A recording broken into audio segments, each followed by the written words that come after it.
दोस्तों, आपका फिर से स्वागत है मेरे इस YouTube चैनल पे जिसका नाम है उन्ना प्रथम। दोस्तों, आज फिर मैं एक वीडियो लेके आया हूँ आपके लिए और ये आधारित है गांधी जी की फिलॉसफी और गांधी जी की इकोनॉमिक फिलॉसफी पर आधारित। ठीक है दोस्तों, जैसे पिछले क्विज में था कि आपको 5 सेकंड का समय दिया जाएगा अपने आप को जज करने के लिए। उन 5 सेकंड्स के अंदर आपको अपना ऑप्शन चूज करनी है। ठीक है, तो आज फिर हम शुरू करने जा रहे हैं क्विज। अपने आप को टेस्ट करने के लिए तैयार हो जाइए। So let's play. दोस्तों, हमारा पहला प्रश्न है, गांधी जी के ट्रस्टीशिप के सिद्धांत का प्राथमिक उद्देश्य क्या था? ऑप्शन आपके सामने हैं और राइट आंसर इज सी, वर्तमान पूंजीवादी व्यवस्था को एक समतावादी समाज में बदलना। दोस्तों, गांधी जी का यह मानना था कि यह सिद्धांत पूंजीपतियों को अपना जो पैसा है वो समाज के उत्थान के लिए लगाना चाहिए, जिससे पूरा समाज जो है वो एक समान व्यवस्था में परिवर्तित हो। ठीक है, तो आई होप पहला प्रश्न आपका ठीक हुआ होगा। चलिए यहां से बढ़ते हैं अगले प्रश्न की ओर। हमारा दूसरा प्रश्न है, निम्न में से कौन सा एक गांधी जी के आर्थिक विचारों का आधार नहीं था? तो ऑप्शन आपके सामने हैं। तो राइट आंसर इज पूर्ण सरकारी नियंत्रण। ठीक है, गांधी जी का यह मानना था कि गांव जो है, उनकी जो पूरी थ्योरी आधारित है वो गांव पे आधारित है। ठीक है जी, तो पूर्ण सरकारी नियंत्रण जो है वो नहीं होना चाहिए। गांधी जी का ये मानना था कि जो गांव है वो अपने आप में एक निर्णय ले, पंचायत जो है वहां के लोग आपस में मिलकर एक निर्णय लें। ठीक है जी, तो चलिए बढ़ते हैं अगले प्रश्न की ओर। तीसरा प्रश्न है, गांधी जी ने अहिंसा को सत्याग्रह के लिए एक शर्त क्यों माना? ऑप्शंस आपके सामने। आई होप अभी तक आपने चूज कर लिया होगा। क्योंकि गांधी जी का यह मानना था कि हिंसा से सत्य की प्राप्ति नहीं हो सकती, इसलिए right option is B. Right option is B. Clear? चलिए यहां से बढ़ते हैं अगले प्रश्न की ओर। चौथा प्रश्न है, गांधी जी की स्वदेशी की अवधारणा किस हद तक भौगोलिक निकटता से जुड़ी थी? ऑप्शन आपके सामने है और राइट आंसर इज सी, यह निकटतम भौगोलिक क्षेत्र में उत्पादित वस्तुओं के उपयोग पर जोर देता था। दोस्तों, इसका अर्थ यह है कि जो चीज जहां पे, क्योंकि इंडिया की जो ज्योग्राफिकल कंडीशंस हैं वो हर एक जगह पे अलग अलग हैं। जो वस्तु हिमाचल में पैदा होती है वो राजस्थान में पैदा नहीं होती, और जो राजस्थान में पैदा होती है वो हिमाचल में नहीं होती। तो यानी वहां की जो ज्योग्राफिकल कंडीशन, फिजिकल कंडीशंस जो हैं, उसके अकॉर्डिंगली ही वस्तुओं का उपयोग होना चाहिए। ये थी गांधी जी की स्वदेशी की अवधारणा। ठीक है, चलिए यहां से अगले प्रश्न की ओर बढ़ते हैं। गांधी जी ने अपरिग्रह के सिद्धांत के तहत किस पर जोर दिया? अपरिग्रह यानी पोजेशन। तो इसका राइट आंसर, आवश्यकताओं को सीमित करना और अनावश्यक चीजों से बचना। क्लियर? तो गांधी जी ने कहा था कि कोई भी चीज है वो उसे उतनी ही रखनी चाहिए जितना उसका वो प्रयोग कर पाए, आवश्यकता है। अननेसेसरली चीजों को जोड़ने से कोई फायदा नहीं होगा, उससे समाज में, उससे सोसाइटी में एक गैप पैदा होगा, अमीर और अमीर होता जाएगा और गरीब होता जाएगा।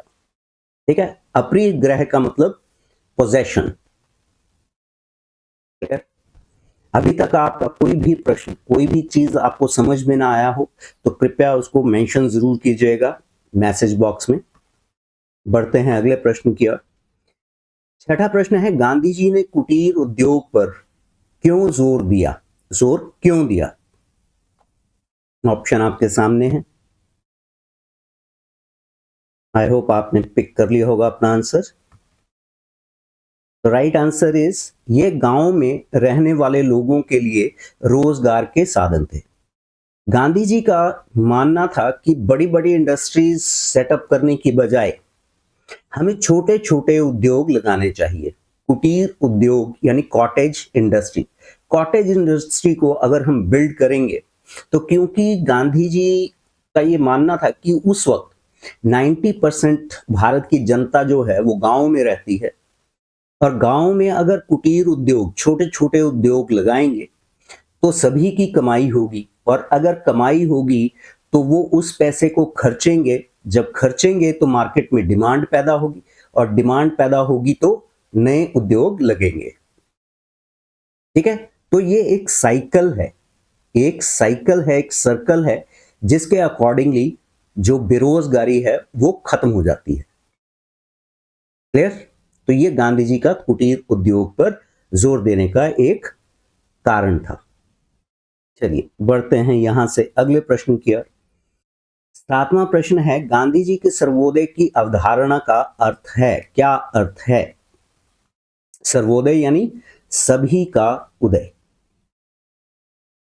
तो आई होप अभी तक आपने अपना आंसर पिक कर लिया होगा। तो इसका राइट आंसर है समाज के सभी वर्गों की प्रगति।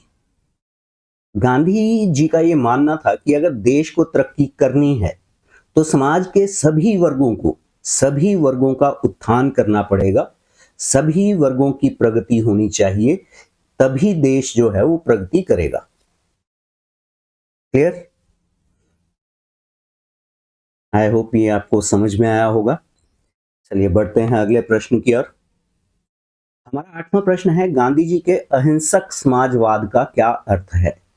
दोस्तों जैसा कि आपको पता ही है, गांधी जी नॉन वायलेंस के प्रति काफी सजग थे। तो अहिंसा, सत्य और अहिंसा जो है वो गांधी जी के दो हथियार थे। ठीक है, तो प्रश्न आपके सामने है, गांधी जी के अहिंसक समाजवाद का क्या अर्थ है? राइट आंसर इज, नैतिक मूल्यों व शांतिपूर्ण साधनों के माध्यम से समाजवाद को प्राप्त करना। दोस्तों गांधी जी का इस चीज पे काफी जोर रहता था कि एथिक्स होने चाहिए, नैतिक मूल्य होने चाहिए। ठीक है, जैसा कि गांधी जी बोलते हैं कि हमें सत्य का सहारा, सत्य ही ईश्वर है, या सत्य ही ईश्वर का दूसरा रूप है, और शांतिपूर्ण साधनों के माध्यम से। शांतिपूर्ण मतलब हमें लड़ाई झगड़ा नहीं करना है। तो उसी से समाजवाद, यहां हमें समाजवाद की डेफिनेशन समझनी पड़ेगी। समाजवाद का अर्थ है कि प्रकृति ने अगर हमें कोई चीज दी है, कोई भी संसाधन दिया है, तो उसको, उस पे सारे समाज का हक है, वो एक या दो लोगों के बीच में नहीं जाना चाहिए, जबकि वो पूरे के पूरे समाज में डिस्ट्रीब्यूट होना चाहिए। ये समाजवाद का अर्थ है। आई होप ये चीज आपको समझ में आई होगी। बढ़ते हैं 9वें प्रश्न की ओर। गांधी जी के अनुसार श्रम का क्या महत्व था? ऑप्शन आपके सामने हैं।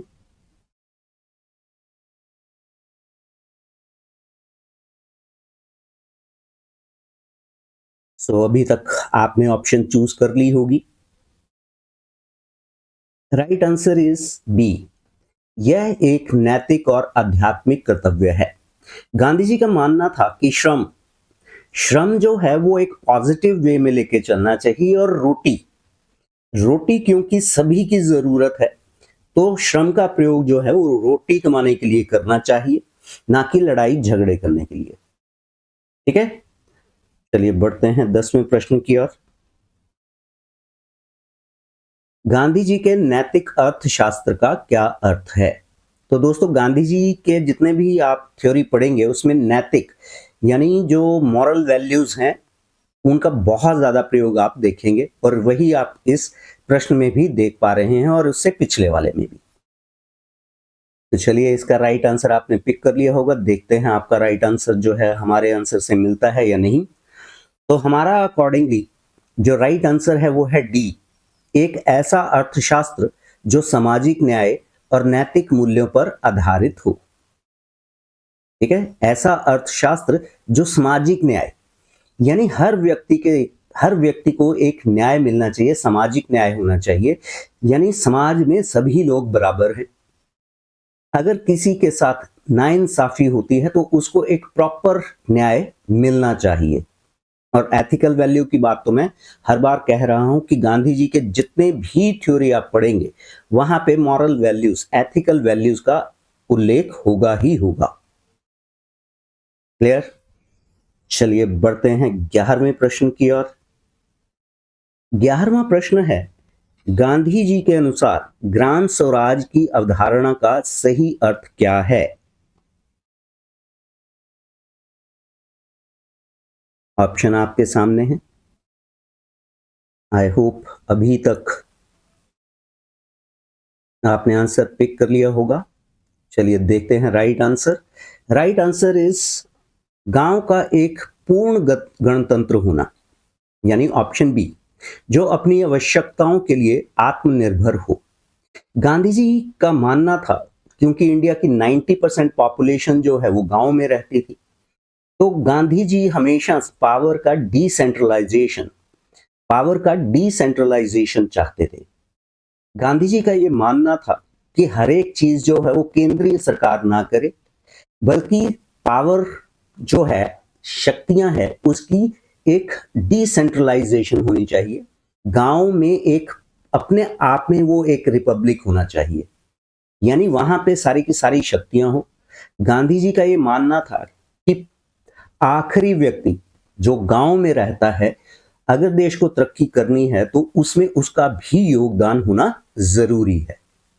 इसीलिए गांधी जी के अनुसार ग्राम स्वराज यानी गांव का अपना स्वराज होना चाहिए। क्लियर है? आई होप यहां तक आपके सारे प्रश्न ठीक हुए होंगे। अगला प्रश्न है, गांधी जी ने मशीनों के उपयोग पर आपत्ति क्यों जताई? दोस्तों, जैसा मैंने अभी बताया था, गांधी जी जो हैं वो कुटीर उद्योग के फेवर में थे। वो नहीं चाहते थे कि बड़ी बड़ी इंडस्ट्रीज सेटअप हों। ठीक है, तो आई होप अभी तक आपने अपना आंसर मार्क कर लिया होगा। चलिए देखते हैं right answer. Right answer is A. Gandhi ji का मानना था कि मशीन बेरोजगारी और शोषण को बढ़ावा देती हैं।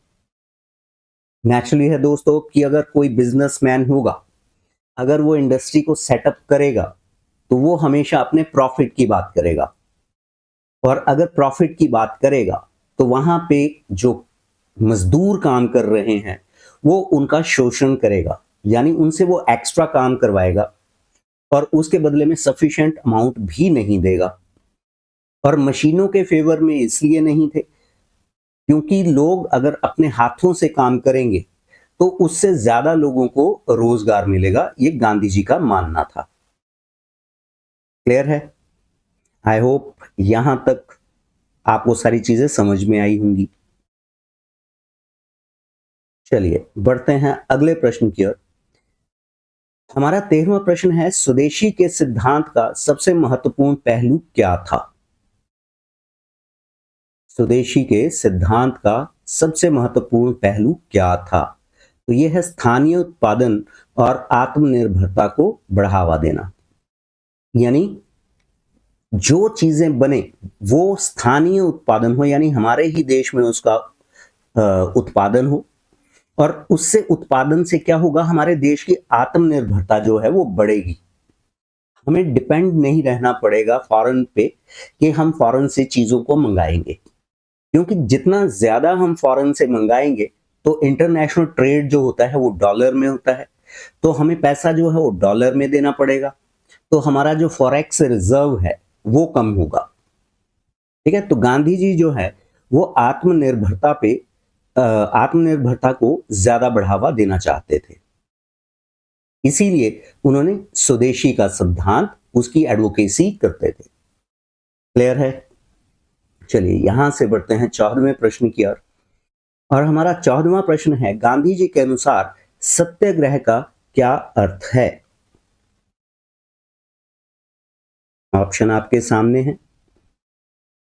राइट आंसर इज सत्य के लिए आत्म पीड़ा और अहिंसक बल का प्रयोग। तो सत्य का आग्रह है। अगर आप देखेंगे गांधी जी के सत्याग्रह, पहले चाहे वो साउथ अफ्रीका का सत्याग्रह हो, चंपारण सत्याग्रह हो, अहमदाबाद का सत्याग्रह हो जहां पे उन्होंने भूख हड़ताल पहली बार करी थी, ठीक है, फिर 1921 का सत्याग्रह हो, 1920 का सत्याग्रह, भारत छोड़ो आंदोलन, तो हर एक जगह सत्याग्रह। जैसा मैंने आपको पहले बताया कि गांधी जी ने कहा था कि सत्य, ईश्वर जो है वो सत्य ही ईश्वर है। क्लियर? तो सत्याग्रह का प्रयोग जो है वो गांधी जी काफी करते थे, और गांधी जी के लिए सत्य जो है वो आत्म पीड़ा, यानी अपने आप को कठिनाई में डाल के अपने आप पे कंट्रोल, बेसिकली आत्म पीड़ा मीन्स कंट्रोल, सेल्फ कंट्रोल, ये था। डन। तो चलिए बढ़ते हैं 15वें प्रश्न की ओर। 15वां प्रश्न है, गांधी जी के सर्वोदय के विचार में निहित है कि एक आदर्श गांव को निम्न में से किस शर्त को पूरा करना चाहिए? क्वेश्चन आप समझ गए होंगे कि एक आदर्श गांव कौन सा होगा। दोस्तों ये है राइट ऑप्शन बी, यह भोजन और कपड़ों के मामले में आत्मनिर्भर होना चाहिए। दोस्तों गांधी जी का ये मानना था कि सबसे ज्यादा जरूरी क्या है?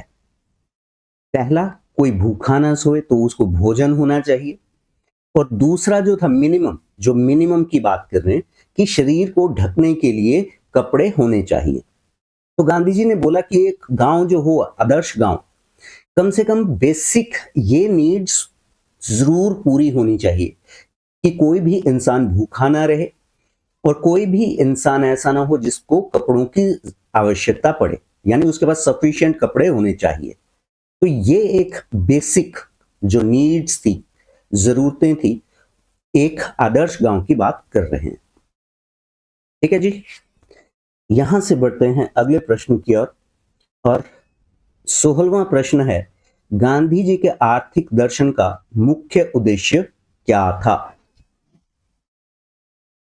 गांधी जी के आर्थिक यानी इकोनॉमिक फिलॉसफी, उसका मेन एम क्या था?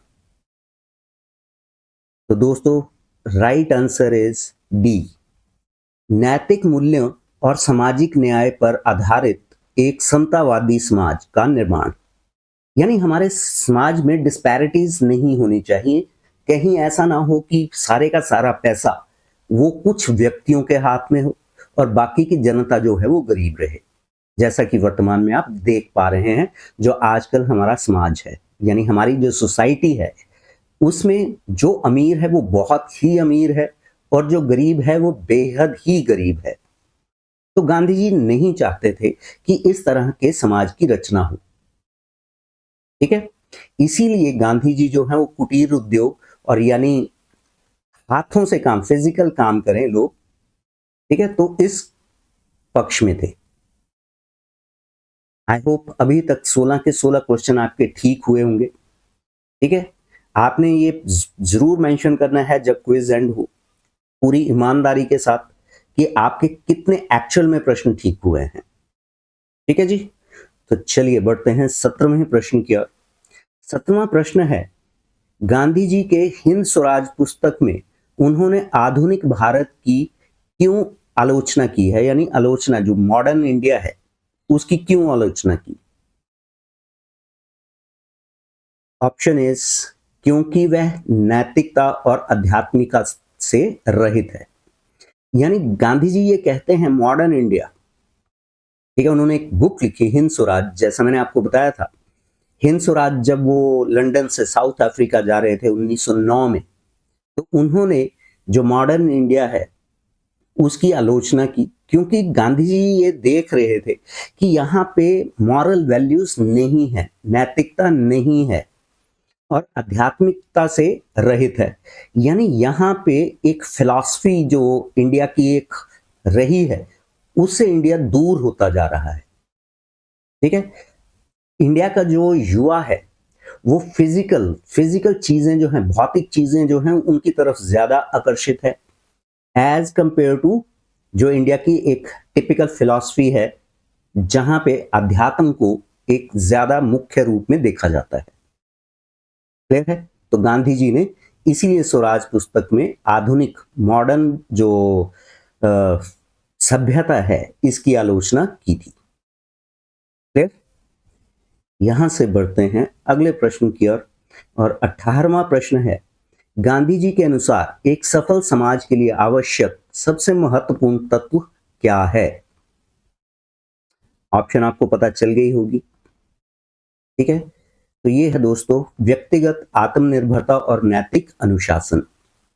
गांधी जी हमेशा चाहते थे कि जो भी इंडिविजुअल है पूरे समाज में, कोई भी इंडिविजुअल है वो आत्मनिर्भर हो और उसमें एक अनुशासन होना चाहिए, सेल्फ डिसिप्लिन। उसको किसी के कहने की जरूरत ना पड़े, वो खुद ही इस बात को समझे कि नहीं, मुझे अनुशासन में रहना है और समाज में रहने के लिए जो नियम बनाए गए हैं मुझे उनको फॉलो करना है। क्लियर है? तो आई होप चीजें समझ में आ रही होंगी। अगले प्रश्न की ओर बढ़ते हैं। 19वां प्रश्न है, गांधी जी के अनुसार अहिंसा की सबसे उच्च पराकाष्ठा क्या है? सबसे उच्च पराकाष्ठा, देखते हैं right answer. Right answer is D, अपने दुश्मनों को क्षमा करना। ये अहिंसा का एक ज़ेनिथ है, टॉप। ठीक है, तो गांधी जी का ये मानना था कि अगर आप अपने दुश्मनों को क्षमा कर सकते हैं तो ये अहिंसा की सबसे टॉप वैल्यू है, यानी आप सबसे ऊपर हैं। क्लियर? चलिए बढ़ते हैं 20वें प्रश्न की ओर। 20वां प्रश्न है, गांधी जी के स्वदेशी के विचार का मूल आधार क्या है? गांधी जी के स्वदेशी के विचार का मूल आधार क्या है? तो यह है आर्थिक आर्थिक आत्मनिर्भरता और आत्मनियंत्रण। जैसा कि पहले भी जितने भी क्वेश्चंस आए हैं, गांधी, आप सभी में एक चीज कॉमन देख पा रहे होंगे, गांधी जी सेल्फ रिलायंस, आत्मनिर्भरता पे वो जोर दे रहे हैं। ठीक है, चाहे वो आर्थिक आत्मनिर्भरता हो, चाहे वो प्रोडक्टिविटी को लेके हो, तो उसमें देश को जो है आत्मनिर्भर बनना पड़ेगा। और आत्मनियंत्रण यानी सेल्फ कंट्रोल, गांधी जी बोलते हैं खुद खुद पे कंट्रोल होना चाहिए। खुद पे कंट्रोल रहेगा तो ज्यादा जो इच्छाएं हैं मन में वो नहीं होंगी, इच्छाएं नहीं होंगी तो हम फालतू की चीजें नहीं खर्चेंगे, और फालतू की चीजें नहीं खर्चेंगे तो हम पैसे को सेव कर पाएंगे। ठीक है जी, तो बढ़ते हैं अगले प्रश्न की ओर, और हमारा 21वां प्रश्न है, गांधी जी के अनुसार अहिंसक अर्थव्यवस्था का क्या अर्थ है? तो ये ऑलरेडी हम जान चुके हैं, अहिंसक अर्थव्यवस्था।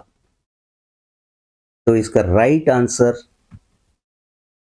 एक ऐसी आर्थिक प्रणाली जो शोषण से मुक्त हो। गांधी जी का यह मानना था कि अगर इंडिया में एक ऐसी व्यवस्था की जाए कि जहां पे मजदूरों से कम काम करवाया जाए, कम यानी थोड़े थोड़े टाइम ड्यूरेशन के लिए काम करवाया जाए, मजदूरों को रेस्ट का एक प्रॉपर मौका दिया जाए, उससे उनकी प्रोडक्टिविटी जो है वो ज्यादा बढ़ेगी। क्योंकि एक इंसान जो लगातार काम करेगा, कहीं ना कहीं उसकी प्रोडक्टिविटी लेवल पे फर्क जरूर पड़ता है। अगर आप भी लगातार 8-9 घंटे पढ़ेंगे एक ही जगह पर बैठकर, तो उसे जरूरी नहीं है कि आपको 8 घंटे की मेहनत का जो फल है वो नजर आएगा। वही अगर आप हर एक घंटे में 5 मिनट का ब्रेक लें और फिर उसके बाद अपने आप को फ्रेश करके पढ़ाई करेंगे, तो मेरे ख्याल से आपको बेहतर रिजल्ट मिलेगा। गांधी जी का यह मानना था कि मजदूरों को अच्छी सैलरी भी मिलनी चाहिए। अच्छी सैलरी मिलेगी तो उससे मोटिवेट होकर मजदूर जो हैं वो अपना 100% दे पाएंगे। ठीक है, और जब ये कंडीशंस आ जाएंगी तो नेचुरली जो इंडस्ट्रियलिस्ट है, जो बिजनेसमैन है, उसको हिंसक नहीं होना पड़ेगा, यानी उनसे जबरदस्ती काम नहीं करवाना पड़ेगा, और उसी वजह से मजदूर भी अहिंसक नहीं होंगे। यानी उनको प्रॉपर फैसिलिटीज मिल रही हैं, प्रॉपर पैसा मिल रहा है, तो नेचुरली है वो भी हिंसा नहीं करेंगे और मन लगाकर वो काम करेंगे। आई होप ये वाली इकोनॉमिक थ्योरी गांधी जी की आपको अच्छी लगी होगी। बढ़ते हैं 22वें प्रश्न की ओर। 22वां प्रश्न है, गांधी जी का सर्वोदय का विचार जॉन रस्किन की किस किताब से प्रेरित था? गांधी जी का सर्वोदय का विचार जॉन रस्किन की किस पुस्तक से प्रेरित था? तो दोस्तों पिछले जो क्विज थे उसमें भी इसका उल्लेख किया गया है। तो गांधी जी जॉन रस्किन की किताब अनटू दिस लास्ट से बहुत प्रभावित थे और इसी किताब को गांधी जी ने work of tear and blood कहा था, ब्लड एंड टीयर्स कहा था, और इसका गुजराती में अनुवाद किया था सर्वोदय के नाम से। क्लियर? बाकी ऑप्शंस को की ओर देख लेते हैं, जहां पे पहली किताब का नाम दिया हुआ है द वेल्थ ऑफ नेशंस। दोस्तों बहुत इंपॉर्टेंट बुक है the wealth of nations. The wealth of nations is written by Adam Smith. ठीक है, ये जो किताब है the wealth of nations, it is written by Adam Smith, और एडम स्मिथ को ही फादर ऑफ इकोनॉमिक्स बोला जाता है। तो जो लोग तो इकोनॉमिक्स से कंसर्न्ड है उनको तो ये याद ही होगा। इसके बाद सी ऑप्शन की ओर अगर हम देखेंगे, the social contract. The social contract is written by Jean Jacques Rousseau. Jean JEAN, Jacques JACQUES, Jacques Rousseau ROUSSEAU, Rousseau. ठीक है, जो हिंदी मीडियम में पढ़े होंगे तो उन्होंने रूसो जरूर पढ़ा होगा। ठीक है, तो the social contract is written by Jean Jacques Rousseau, और हिंदी में इसे रूसो बोलते हैं। डन। डी ऑप्शन जो है वो दास कैपिटल। दास कैपिटल जो है वो कार्ल मार्क्स ने लिखी हुई है, कार्ल मार्क्स। ठीक है, जो कम्युनिज्म के बहुत, जहां से कम्युनिज्म स्टार्ट हुआ था इन्हीं की थ्योरी थी, कार्ल मार्क्स। ठीक है, एक जर्मन थिंकर थे, उन्होंने लिखी है दास कैपिटल। चलिए बढ़ते हैं अगले प्रश्न की ओर। 23वां प्रश्न है, गांधी जी का आर्थिक समता का सिद्धांत किस पर आधारित था? आर्थिक समता यानी सभी के पास बराबर धन होना चाहिए, तो सभी के लिए आवश्यकताओं को सीमित करना और धन का स्वैच्छिक पुनर्वितरण। गांधी जी यही है, गांधी जी बोल रहे हैं कि अपनी जो आवश्यकताएं हैं उनको लिमिटेड रखिए। ठीक है, जरूर अगर आपकी आवश्यकताएं लिमिटेड होंगी तो उसमें आपको ज्यादा धन खर्च नहीं करना पड़ेगा, और धन का स्वैच्छिक पुनर्वितरण यानी समाज में अगर कोई अमीर है तो उस अमीर व्यक्ति को चाहिए कि उस जो भी उसके पास पैसा है उसका कुछ पार्ट जो है वो समाज की भलाई के लिए लगाए, जिसे इंग्लिश में फिलैंथ्रोपी बोलते हैं। क्लियर है? तो आर्थिक समता। बढ़ते हैं अगले प्रश्न की ओर। 24वां प्रश्न है, गांधी जी की ट्रस्टीशिप की अवधारणा को किस अनुच्छेद के तहत राज्य नीति के निर्देशक सिद्धांतों में शामिल किया गया है, यानी DPSP? तो यह है अनुच्छेद 39 ख। ठीक है, directive principle of state policy. उसका जो आर्टिकल है 39 ख, ये कहता है कि सरकार जो है, सरकार का काम प्रॉफिट कमाना नहीं है। ठीक है, इसे 39 ख में लिखा गया है, फिलैंथ्रोपी। कि सरकार जो है वो किसका काम करेगी? वो समाज के हर एक वर्ग को साथ में लेकर चलने का काम करेगी। ठीक है, तो ये बहुत इंपॉर्टेंट क्वेश्चन है। तो बढ़ते हैं 25वें प्रश्न की ओर। गांधी जी के अनुसार सत्य की अवधारणा क्या है? ऑप्शन आपके सामने है। तो क्वेश्चन है, गांधी जी के अनुसार सत्य की अवधारणा यानी सत्य क्या है? तो जैसा मैंने कई बार उल्लेख कर चुका हूं, गांधी जी का यह मानना था कि सत्य ही ईश्वर है। ठीक है, सत्य ही ईश्वर है। बढ़ते हैं 26वें प्रश्न की ओर। 26वां प्रश्न है, गांधी जी ने सच्ची स्वतंत्रता का अर्थ क्या बताया था? ऑप्शन आपके सामने है। आई होप अभी तक आपने अपना अपना आंसर मार्क कर लिया होगा।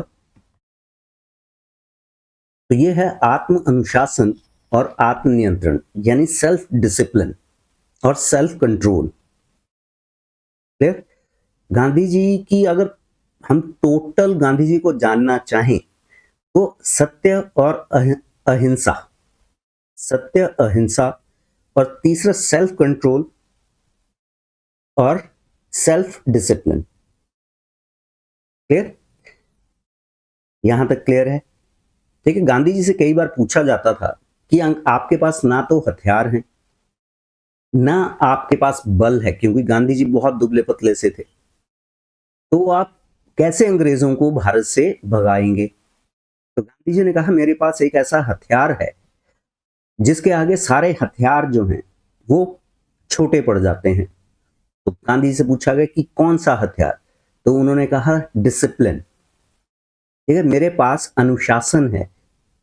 तो और सबसे बड़ा हथियार यही है, और यही सिद्ध हुआ और अंग्रेजों को अल्टीमेटली इंडिया से जाना पड़ा। ठीक है, चलिए बढ़ते हैं 27वें क्वेश्चन की ओर। गांधी जी ने ग्रामीण औद्योगिकरण के विचार का मुख्य लक्ष्य क्या था? गांधी जी के ग्रामीण औद्योगिकरण के विचार का मुख्य लक्ष्य क्या था? तो यह है ग्रामीण क्षेत्रों में आत्मनिर्भरता और रोजगार को बढ़ावा देना। ठीक है जी, तो गांधी जी जब थे तो उस विचार से गांधी जी बिल्कुल सही सोच रहे थे कि 90% जनता अगर गांव में रहेगी तो अगर हम वहां पे रोजगार को बढ़ावा देंगे तो उनसे नेचुरली आत्मनिर्भर देश भी आत्मनिर्भर बनेगा। ठीक है, 90% जनता जो है गांव में है, तो वहां अगर रोजगार को बढ़ावा देंगे तो आत्मनिर्भरता ऑटोमेटिकली बढ़ जाएगी। क्लियर? यहां से बढ़ते हैं 28वें प्रश्न की ओर। गांधी जी के सर्वोदय की अवधारणा का विनोबा भावे ने किस रूप में विस्तार किया? ऑप्शन आपके सामने। राइट आंसर इज भूदान आंदोलन के माध्यम से। दोस्तों, अगर हम हिस्ट्री में जाएं तो गांधी जी के अगर राजनैतिक उत्तराधिकारी की बात करें तो गांधी जी ने पंडित जवाहरलाल नेहरू को अपना राजनैतिक उत्तराधिकारी बनाया था। लेकिन वहीं अगर हम धार्मिक उत्तराधिकारी की बात करें तो वो थे आचार्य विनोबा भावे। तो गांधी जी जिस प्रकार सर्वोदय की अवधारणा थी गांधी जी की सभी का उदय, तो विनोबा भावे ने एक आंदोलन चलाया था, भूदान आंदोलन। ठीक है, आजादी के बाद बहुत सारे जमींदार ऐसे थे जिनके पास बहुत ज्यादा जमीन थी और बहुत सारे किसान ऐसे थे जिनके पास बिल्कुल भी जमीन नहीं थी। तो विनोबा भावे जी ने एक आंदोलन चलाया, भूदान आंदोलन, और इसी आंदोलन के कारण हमारे संविधान में पहला जो अमेंडमेंट हुई वो भी इसी के कारण हुई, लैंड रिफॉर्म्स एक्ट 1951। क्लियर? तो छोटे किसानों के लिए विनोबा भावे जी ने भूदान आंदोलन खड़ा किया था, और जब विनोबा भावे जी की मृत्यु हुई तब तक वो 40,000 एकड़ जमीन जो है वो छोटे किसानों को बड़े जमींदारों से दान दिलवा चुके थे। क्लियर? तो गांधी जी के सर्वोदय की अवधारणा को विनोबा भावे जी ने भूदान आंदोलन के माध्यम से इसका विस्तार किया, इसको एक्सटेंड किया। डन? चलिए बढ़ते हैं 29वें प्रश्न की ओर, पेनल्टीमेट क्वेश्चन। गांधी जी के अनुसार सही अर्थशास्त्र का क्या अर्थ है? ऑप्शन आपके सामने है। आई होप आपने आंसर मार्क कर लिया होगा। चलिए देखते हैं कि क्या आपका आंसर हमारे आंसर से मैच करता है, तो हमारा आंसर है व्यक्तिगत खुशी और सामाजिक कल्याण का संतुलन। ठीक है, गांधी जी के अनुसार जो सही इकोनॉमिक्स है उसमें हर एक व्यक्ति जो है अगर खुश रहेगा तो उससे समाज का कल्याण का जो बैलेंस है, ठीक है, सामाजिक कल्याण का जो बैलेंस है वो मेंटेन रहेगा। ठीक है, अगर ये हो पाता तो वर्ल्ड हैप्पीनेस इंडेक्स में भारत का शायद रैंक काफी ऊपर होता। तो यहां पे प्रश्न मैं आपके लिए ये छोड़े जा रहा हूं कि वर्ल्ड हैप्पीनेस इंडेक्स में भारत का रैंक क्या है। ठीक है जी, चलिए बढ़ते हैं आखिरी प्रश्न की ओर। और हमारा आखिरी प्रश्न है, गांधी जी के ट्रस्टीशिप के सिद्धांत को सामाजिक न्याय का एक रूप क्यों माना जाता है। ऑप्शन आपके सामने है।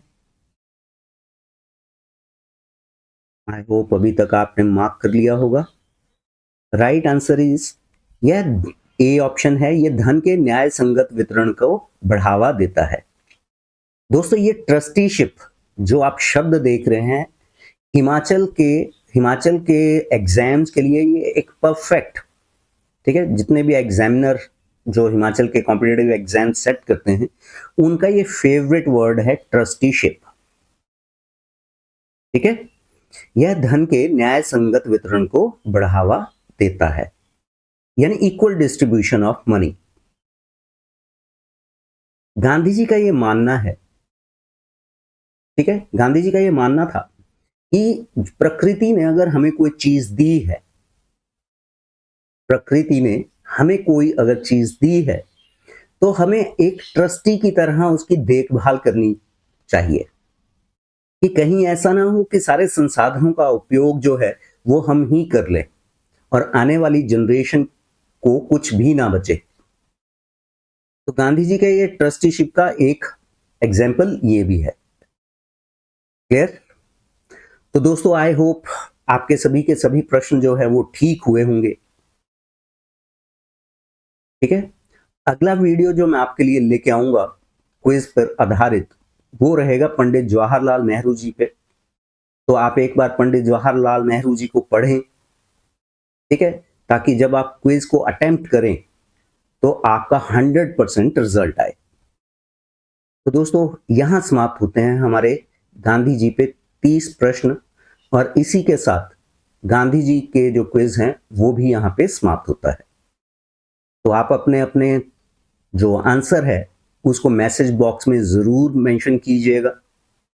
उससे मुझे भी एक आइडिया रहता है कि हमारे स्टूडेंट्स जो हैं वो कितना कितना स्कोर कर पा रहे हैं और उनको कौन से और टॉपिक, अगर आप चाहते हैं, ये भी इंपॉर्टेंट पॉइंट है कि अगर आप चाहते हैं कि किसी पर्टिकुलर टॉपिक पे मैं वीडियो बनाऊं तो आप उसको मेंशन जरूर कीजिएगा मैसेज बॉक्स में। ठीक है, मैं 100% कोशिश करूंगा कि उस टॉपिक पे वीडियो बनाया जाए। दोस्तों अगर आपको ये वीडियो अच्छा लगता हो तो अपने दोस्तों के साथ इसको शेयर कीजिए। ठीक है, तो आज का सेशन हम यहीं समाप्त करते हैं। अटेम्प्ट जरूर कीजिएगा, बेल आइकन दबाइए ताकि आपको आने वाले वीडियोस के बारे में पता चले, और ज्यादा से ज्यादा अपने दोस्तों के साथ इसको शेयर कीजिए। ठीक है, तो आज का वीडियो हम यहीं समाप्त करते हैं। धन्यवाद, थैंक यू वेरी मच।